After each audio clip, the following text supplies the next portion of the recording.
करना गल्लां होंदियां ने तो टाइम हो गए वक्त दी नमाज नहीं तो पंजाबी क्यों नहीं बोलनी ठीक है पंजाबी नु हाथ तंग है ना थोड़ा तंग है अंग्रेजी ठीक है अंग्रेजी फिर मेरी अंग्रेजी भी थोड़ी जी कैनेडा च रहे हो कनेडा ਦੇ ਵਿੱਚ ਦੋ ਕਾਰੋਬਾਰ ਨੇ ਆਪਣੇ ਸਾਰੇ ਉੱਥੇ ਅੰਗਰੇਜ਼ੀ ਸਿੱਖੀ ਜੇ ਆ ਉਤੇ ਆਟੋਮੈਟਿਕ ਜਨਾਬ ਆਟੋਮੈਟਿਕ ਆ ਗਈ ਮੇਰੀ ਇੰਗਲਿਸ਼ ਨੂੰ ਹੀ ਥੋੜੀ ਖੂਨ ਦੀ ਕਮੀ ਹੈ ਸਰਵਿਸ ਪੂਰੀ ਨਹੀਂ ਦਿੰਦੀ ਅੱਛਾ ਹਾਂ ਸਿਗਰਟ ਕਰਦੇ ਪੰਜਾਬੀ ਨਹੀਂ ਹੋਣੀ ਚਾਹੀਦੀ ਪੰਜਾਬ 'ਚ ਰਹਿਣਾ ਇੱਥੇ ਪੰਜਾਬੀ ਨਹੀਂ ਬੋਲਣੀ ਚਾਹੀਦੀ ਸਾਰਾ ਪੰਜਾਬ ਮਾਂ ਬੋਲੀ ਨਹੀਂ ਬੋਲਣੀ ਚਾਹੀਦੀ ਪੰਜਾਬ ਵਿੱਚ ਰਹਿ ਕੇ ਮੈਂ ਪੰਜਾਬੀ ਤੇ ਰਹਿ ਰਿਹਾ ਪਰ ਮਜਬੂਰ ਹੋ ਕੇ ਰਹਿ ਰਿਹਾ ਕਿਉਂਕਿ ਮੈਂ ਅਸਲ ਤੇ ਕੈਨੇਡਾ ਦੇ ਵਿੱਚ ਰਹਿਣਾ ਨਾ ਤਾਂ ਅੱਛਾ ਪੰਜਾਬ 'ਚ ਫਸੇ ਹੋ ਹਾਂਜੀ ਕੀ ਕਰੀਏ ਫਿਰ ਆਪਣੇ ਹਾਲਾਤ ਥੋੜੇ ਜਿਹਾ ਤੁਹਾਨੂੰ ਪਤਾ ਹੁਣ ਮਹਿੰਗਾਈ ਦਾ ਦੌਰ ਆ ਗਿਆ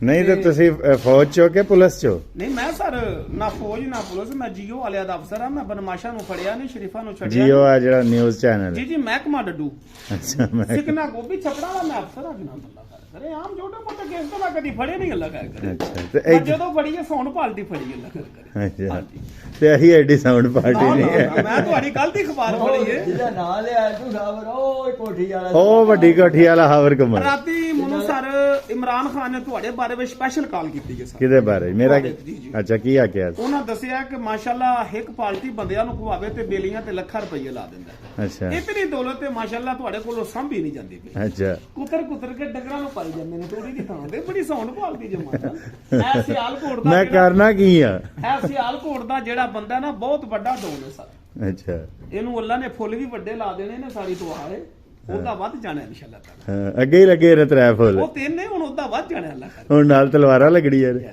ਅੱਲਾ ਤਾਲਾ ਬਾਤ ਕਰੇ ਗੱਲਾਂ ਤੇ ਲੱਖ ਵੀ ਕਰੀਏ ਮੰਗਣਾ ਤੇ ਉਹਦੇ ਨਾਲ ਆ ਜਿਹਨੇ ਸਭ ਕੁਝ ਤਾਂ ਕੀਤਾ ਹਾਂ।